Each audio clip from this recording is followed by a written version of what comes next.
way we will study. So basically we will today there is a demo class. So आज हम लोग सिर्फ introductory part discuss करेंगे और जैसे कि आप देख रहे होंगे स्लाइड, साइंस की स्लाइड है, ये साइंस की स्लाइड है, ठीक है? Okay sir. सो हम लोग पहले स्टार्ट करेंगे, जैसे कि जरा से में पीपीटी आप देख रहे होंगे, इसमें पहले फिजिक्स का टॉपिक है। जो भी क्लास 9th में फिजिक्स के टॉपिक होंगे वो हम लोग यहाँ पर डिस्कस करेंगे। Okay sir. तो आप यहाँ देख रहे होंगे ये सारी टॉपिक है हमारी फिजिक्स की। जैसे फर्स्ट चैप्टर है हमारा motion, then force and law of motion, then gravitation, then work and energy and so on. These are the 5 chapters of physics in class 9th. Okay sir. Okay, so we will start the first chapter, that is motion. So पहले हम लोग समझेंगे कि आखिर motion होता क्या है, ठीक है? सो आप जनरली इन एवरीडे लाइफ हम लोग देखते हैं कि कुछ ऑब्जेक्ट ऐसे होते हैं जो या तो रेस्ट में होंगे या अदर ऑब्जेक्ट मोशन में होते हैं, राइट? जैसे कि आप सड़क पे देखते होंगे गाड़ियाँ, कुछ गाड़ी जैसे रुकी हुई है तो वो क्या है, रेस्ट में होंगी। अगर कोई गाड़ी चल रही है तो क्या है, मोशन में, right? Yes sir. Okay, so but क्या ये एक ही परसेप्शन हो सकता है या और भी परसेप्शन हो सकते हैं? सर और भी हो सकता है। So when we often perceive, जब हम जनरली हम लोग देखते हैं कि object to be in motion, जब कोई ऑब्जेक्ट मोशन में है तो देन हम लोग कह सकते हैं कि वो मोशन में तभी है जब वो अपना पोजीशन चेंज कर पा रहा है टाइम के साथ। गेटिंग? Yes sir. यानी कि change in the position of an object with respect to time is called motion. Clear है? However, there are some situations where the motion is inferred through indirect evidence. कुछ ऐसे situations होते हैं जहां हम लोग मोशन को देख नहीं पाते कि एक्चुअल में वो मोशन हो रहा है नहीं हो रहा है, लेकिन वो मोशन होता है। जैसे मान लीजिए आपको जैसे कहीं एयर मूव कर रही है, तो आपको कैसे पता चलेगा कि एयर मूव कर रही है? आप जनरली ऐसे देखोगे तो पता चलेगा कि एयर चल रही है? नहीं, बट आप किसी पेड़ को देखो, आप जब किसी पेड़ को देखोगे तो उनके पत्ते हिलते हुए नजर आएंगे आपको, तो आप कहेंगे कि अच्छा हवा चल रही है तभी तो ये पत्ते मूव कर रहे हैं। दैट मीन्स इन कंडीशन में आप जो मोशन देख रहे हो ये ऐसे मोशन है जो आप इनडायरेक्ट एविडेंस के सोर्स पे देख रहे हो, डायरेक्ट एविडेंस नहीं है हमारे पास। Got it? Yes sir. Okay, so इसके भी बहुत सारे एग्जांपल हो सकते हैं, और भी एग्जांपल देख सकते हैं। और फिर फर्दर क्या होता है, जैसे इसको और थोड़ा सा एक्सप्लेन करूं। सो कोई भी ऑब्जेक्ट अपीयर होता है to be moving by one person, और हो सकता है कि वो ही ऑब्जेक्ट, जैसे मान लीजिए कि ये एक ऑब्जेक्ट है, आपके लिए हो सकता है ये रेस्ट में है, बट किसी और के लिए हो सकता है ये मोशन में हो। इसका एग्जाम्पल मैं देता हूँ। जैसे जब हम लोग ट्रेन में सफर करते हैं तो 2 ट्रेन होती है। मान लीजिए इस ट्रेन में कुछ लोग बैठे हैं और आप इस ट्रेन में बैठे हो। कई बार ये ट्रेन चलती है बट हमें लगता है कि हमारी ट्रेन चल रही है, लगता है कि नहीं लगता है? तो उस कंडीशन में हमें अब ये जो ट्रेन होती है तो मूव करती रहती है, बट हमें क्या लगता है, ये रेस्ट में है। तो ये डिपेंड करता है कि परसेप्शन कैसा है। तो एक पर्सन के लिए कोई ऑब्जेक्ट, अगर कोई ऑब्जेक्ट रेस्ट में है तो हो सकता है दूसरों के लिए वो मोशन में होगा। कोई doubt? No sir. Okay, so finally हम लोग कह सकते हैं कि we can say most of the motion जो होता है वो कॉम्प्लेक्स होता है। मोस्ट ऑफ द मोशन जो होता है वो कॉम्प्लेक्स होता है, एंड इन कॉम्प्लेक्स मोशन को हम लोग डिफरेंट टाइप के बेसिस पे पढ़ते हैं। जैसे motion in straight line,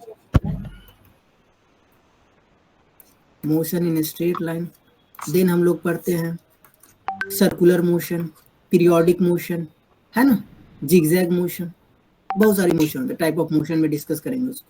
clear?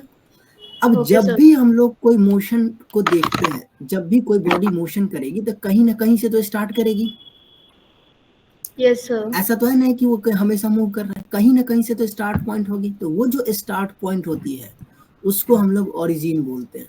To describe the position of an object we need to specify a reference point. उसी रेफरेंस पॉइंट को हम लोग ओरिजिन बोलते हैं, और इस ओरिजिन के बेसिस पे हम लोग डिफाइन कर पाते हैं कि यहाँ से बॉडी जो है मूव कर रही है एक जगह से।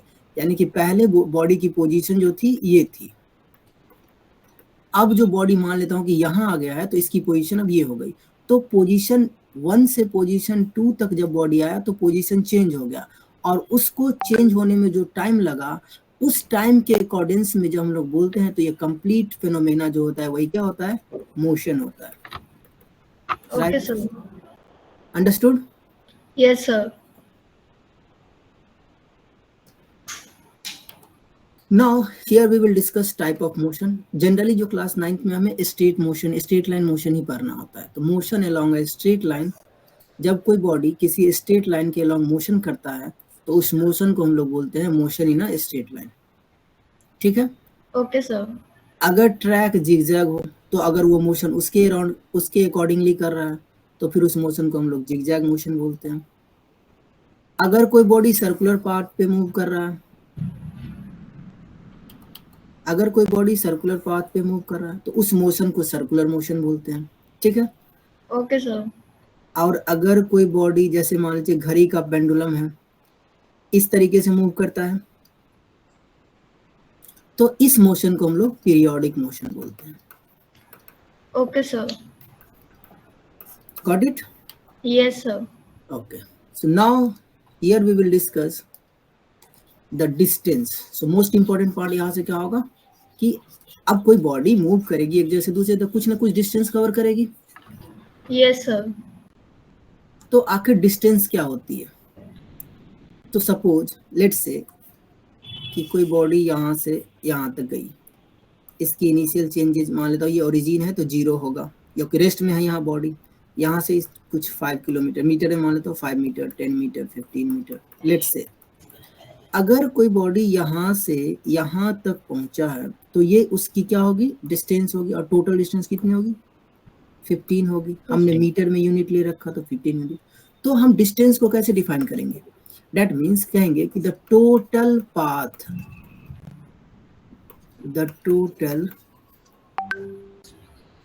path covered by a body, कि कितना, जितना डिस्टेंस, टोटल पाथ यहाँ से यहाँ तक आने में जितना डिस्टेंस बॉडी ने कवर किया है, टोटल पाथ कवर किया है by a body from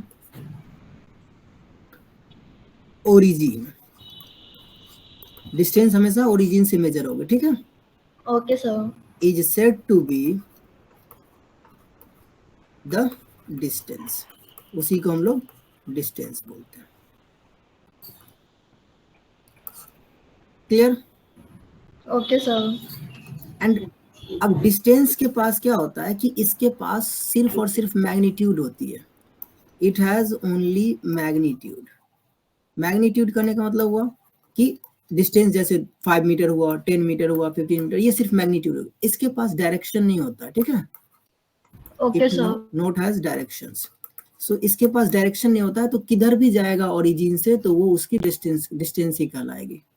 that means अगर किसी भी क्वांटिटी के पास, किसी भी फिजिकल क्वांटिटी के पास सिर्फ और सिर्फ अगर मैग्नीट्यूड होता है, दैट मीन्स ये जो क्वांटिटी होती है वो स्केलर होती है। Clear? Okay, sir. Scalar quantity होती है, यानी कि इसके पास सिर्फ और सिर्फ मैग्नीट्यूड है। अगर इसके पास डायरेक्शन भी होता तब इस क्वांटिटी को हम लोग वेक्टर क्वांटिटी बोलते हैं। Okay, sir.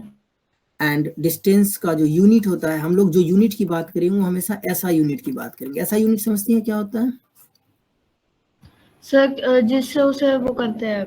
हाँ, सिस्टम ऑफ इंटरनेशनल यूनिट, जो कि यूनिवर्सल एक्सेप्टेड है, पूरी वर्ल्ड के लिए एक्सेप्टेबल है। ठीक है, तो उस Okay, केस sir. में डिस्टेंस को हम लोग, जो यूनिट है हमारा वो है मीटर। ऐसा यूनिट डिस्टेंस की जो होती है वो मीटर होती है। Got it?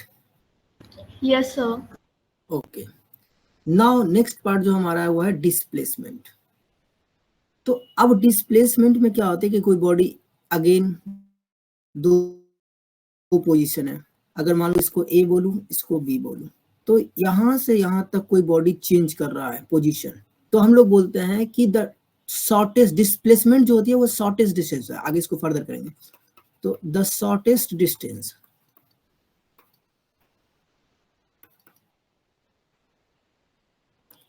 Between initial point, जिसको ओरिजिन बोलते हैं, initial point two final point.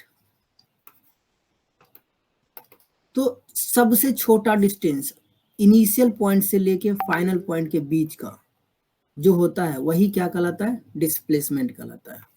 Okay sir. Is called displacement. अब जैसे मान लीजिए कि कोई सर्कुलर पाथ पे कोई बॉडी मूव कर रहा है, लेट्स से एग्जांपल, ठीक है। तो सर्कुलर पाथ पे टोटल डिस्टेंस कवर करेगा, यहां से पूरी की पूरी कवर करेगी तो क्या होगी? सर्कल ही है, तो सर्कल का सरकमफ्रेंस क्या होता है, याद है कुछ? 2 2 पाई पाई आर। आर। हाँ, तो ये डिस्टेंस जो इसकी होगी वो 2 पाई आर होगी। बट अगर बॉडी, मान लेता हूँ इनिशियल पोजीशन ये है और यहाँ से बॉडी गई ऐसे घूम के और फिर यहीं आ गई, तो ये बॉडी का डिस्प्लेसमेंट क्या होगा, मैं ये पूछ रहा हूँ आपसे। 0। 0। क्यों? बिकॉज जहां से चला था वहीं आ गया, तो शॉर्टेज डिस्टेंस जो होगी इसकी होगी 0, तो डिस्प्लेसमेंट हो जाएगी यहाँ पे 0। अब अगर ऑब्जेक्ट सिर्फ यहीं तक कवर करे तो क्या होगी इसकी डिस्प्लेसमेंट? हाफ हो जाएगी। हाफ हो जाएगी। तो किसकी हाफ हो जाएगी? सर्कल की। सर्कल की हाफ हो जाएगी। हाँ, तो सर्कल की हाफ हो जाएगी। तो डिस्प्लेसमेंट मैं पूछ रहा हूँ कि बॉडी डिस्प्लेस कितना होगा। यहां से यहां तक आएगी, ये तो डिस्टेंस हो गई बॉडी की। हमने अभी पढ़ा ना डिस्प्लेसमेंट, शॉर्टेज डिस्टेंस, तो ये होगा ना शॉर्टेज डिस्टेंस। Yes sir. तो शॉर्टेज डिस्टेंस अगर इधर से रेडियस r होगी तो ये भी r होगी, तो डेट मीन्स डिस्प्लेसमेंट जो होगी वो क्या होगी? 2r होगी। Got okay it? सर। तो ये है डिस्प्लेसमेंट। इसी ये एग्जांपल मैंने इसीलिए लिया ताकि ये आपका क्लियर हो सके शॉर्टेज डिस्टेंस वाली, क्योंकि यहाँ से तो लगेगा सर ये तो डिस्टेंस ही हो गई ना, इसीलिए। Got it? Okay sir. आगे बढ़ूं? Yes sir.